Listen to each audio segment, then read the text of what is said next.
Pas de complexe. En mode 360 degrés. Pas de complexe. En mode 360 degrés.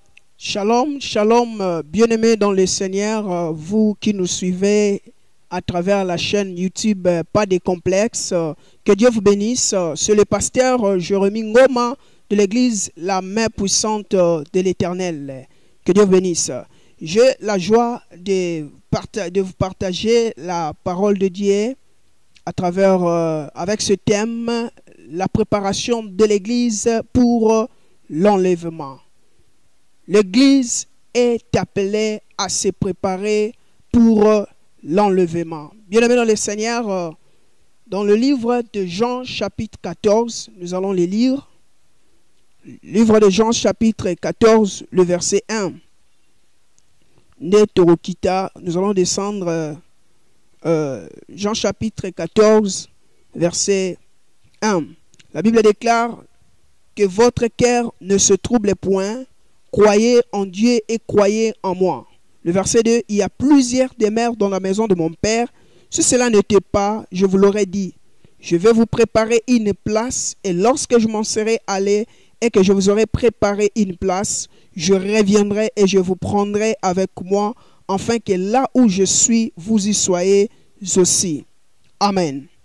Bien-aimés, le thème que nous voulons partager pendant ces minutes, c'est la préparation de l'église pour l'enlèvement. Lorsque je parle de l'église, je ne parlais pas de bâtiments, car en ces temps de confinement, les bâtiments sont restés vides. C'est-à-dire, l'église n'est pas un bâtiment, mais l'église, c'est nous qui sommes l'église. C'est moi et toi qui avons crié au message, qui avons crié à l'œuvre de la croix, qui avons crié en Jésus-Christ comme étant notre Sauveur et Seigneur. Bien-aimés, nous formons l'Église. Et étant Église, nous nous préparons à la rencontre de l'époux. Donc, nous sommes épouses. Nous nous préparons à la rencontre de l'époux. Bien-aimés dans le Seigneur, j'aimerais te dire, pendant que tu nous suis, j'aimerais te poser la question, est-ce que tu te prépares pour la rencontre du Seigneur? Bien-aimés, je voulais illustrer, donner une image. Ceci va nous donner quelques vérités et va nous révéler beaucoup de choses sur l'Église. L'Église comme étant moi et toi qui avons crié au Seigneur Jésus-Christ.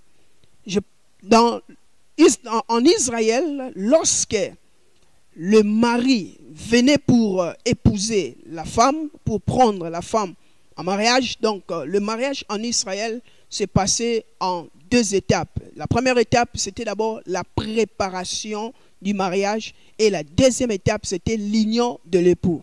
Dans la préparation du mariage, le mari devait d'abord quitter la maison de son père pour aller vers la femme. Et quand le mari arrivait chez la femme, on devait discuter la dot. Les maris devaient payer la dot et après la dot, on prenait la coupe.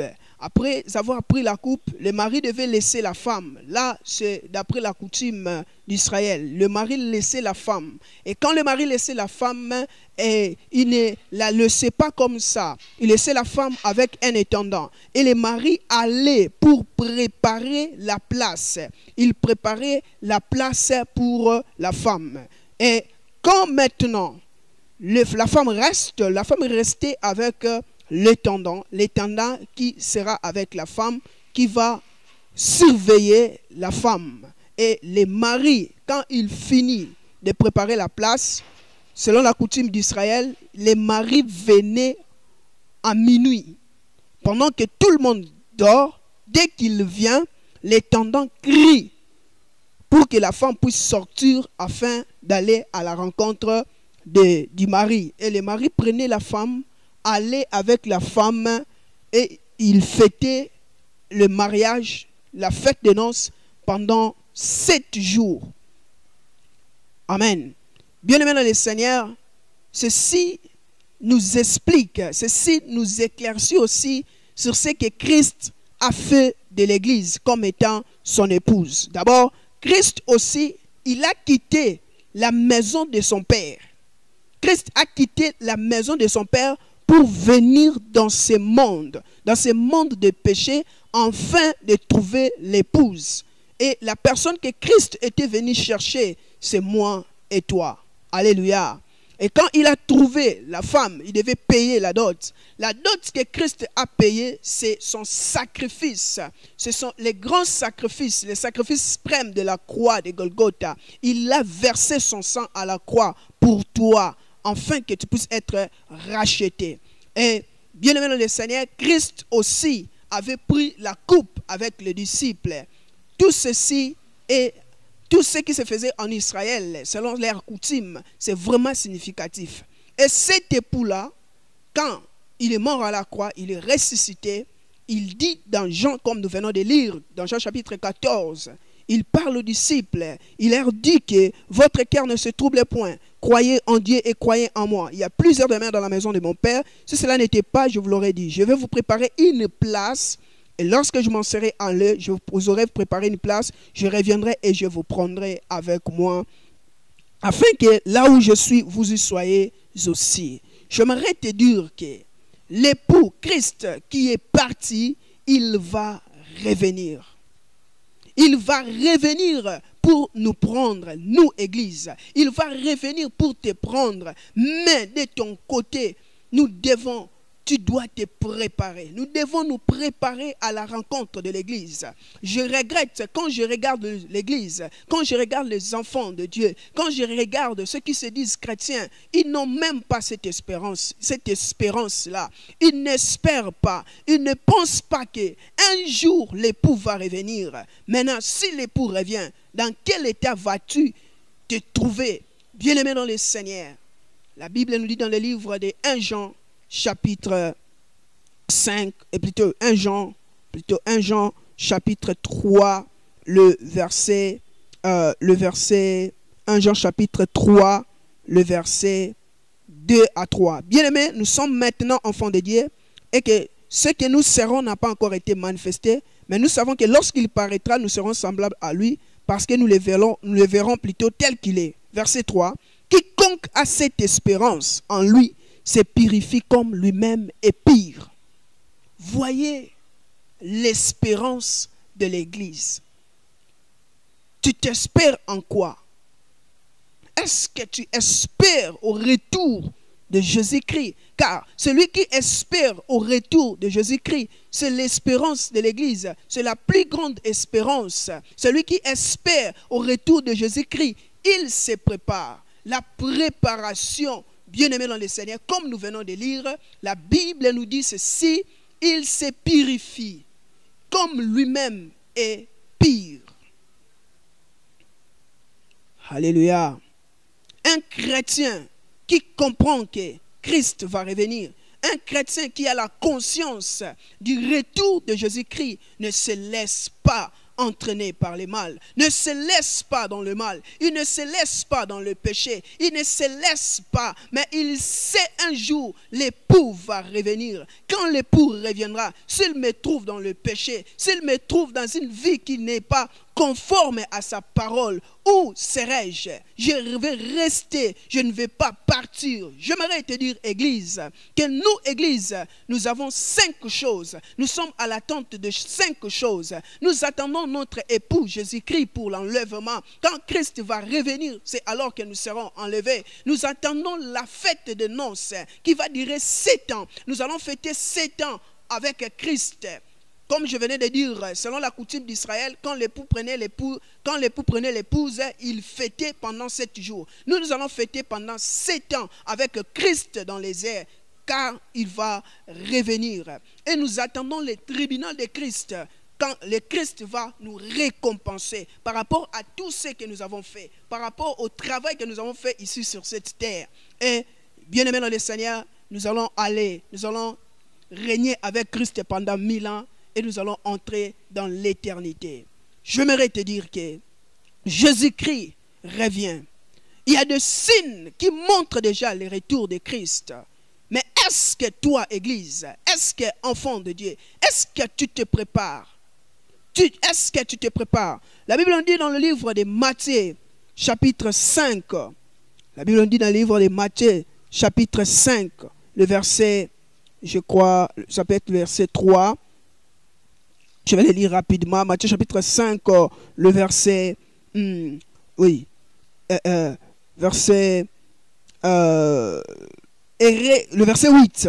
Heureux ceux qui ont le cœur pur, car ils verront Dieu. Bien-aimé dans le Seigneur, comment tu vis? Comment est l'état de ton cœur? J'aimerais te dire, bien-aimé dans le Seigneur, que tu dois te préparer à la rencontre de l'époux. Et notre époux, c'est Jésus. Il revient. Jésus revient. Si Jésus revient, bien-aimé dans le Seigneur, il te trouve dans le péché, il te trouve dans les mal, sache-le que tu vas rester. Et ceux qui vont rester ici sur cette terre, bien-aimés dans le Seigneur, ils vont passer un moment difficile, la grande tribulation. Il y aura la souffrance sur cette terre. Bien-aimés, les gens vont souffrir. Cette souffrance des coronavirus que tu te fais peur, ce n'est pas ce peu de choses. Mais la souffrance qui viendra lorsque l'église sera enlevée sera une grande souffrance, car le diable va régner. Il y aura la grande tribulation. Bien-aimés, il est temps de profiter. Il est temps que tu prennes le premier bateau. Bien-aimé, il est temps que tu penses au retour de Christ et il est temps que tu te prépares pour ce retour. Car Christ revient, l'époux revient. J'aimerais te dire une chose, toi qui n'as pas encore, qui me suis, mais tu sais que tu n'as pas encore donné ta vie à Christ. Christ est mort à la croix. Il a été retenu à la croix. Ce qui a retenu Christ à la croix, ce n'était pas, bien-aimé, parce qu'il a manqué les secours. Mais ce qui a retenu Christ à la croix, ce sont tes péchés. Tu te poses des questions, tu te dis comment je peux m'en sortir de cette situation?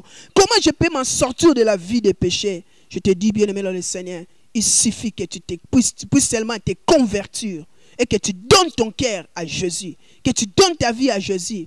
Bien-aimé dans le Seigneur, tu seras sauvé. Amen. Je bénis le Seigneur. Je crois que nous allons encore beaucoup parler. Dieu nous donnera encore des opportunités. Nous allons beaucoup parler. Que l'Éternel puisse te bénir. Je bénis cette chaîne YouTube, pas de complexe. Que Dieu bénisse Papa Achel. Que Dieu bénisse Papa Emmanuel. En tout cas, je les aime beaucoup. Moi, je les appelle déjà des papas parce que je vois déjà des grandes choses vraiment que Dieu va accomplir dans leur vie. Et je bénis l'Église, la main puissante de l'Éternel, mon père spirituel, les révérends pasteur Edo Joseph. Je bénis l'apôtre Paul. Je bénis vraiment tous les enfants de l'église, la main puissante de l'Éternel. Que Dieu soit béni. Je suis le pasteur Jérémie Ngoma de l'église, la main puissante de l'Éternel, comme je venais de le dire au début de mon intervention, au début de ma présentation. Donc, je crois que vous avez suivi les messages. Peut-être que vous aurez besoin de nous écrire. Peut-être que vous aurez besoin de nous appeler pour que nous puissions être en communication. Ce n'est pas un problème, bien-aimé dans le Seigneur. Tu seras grandement béni. Si tu as des problèmes, tu passes des moments difficiles, on va prier pour toi, tu seras guéri. Alors, le numéro va s'afficher dans le bas de l'écran. Vous allez voir le numéro, vous nous appelez, vous allez nous joindre. Que Dieu vous bénisse. Ciao. Pas de complexe. En mode 360 degrés. Pas de complexe. En mode 360 degrés.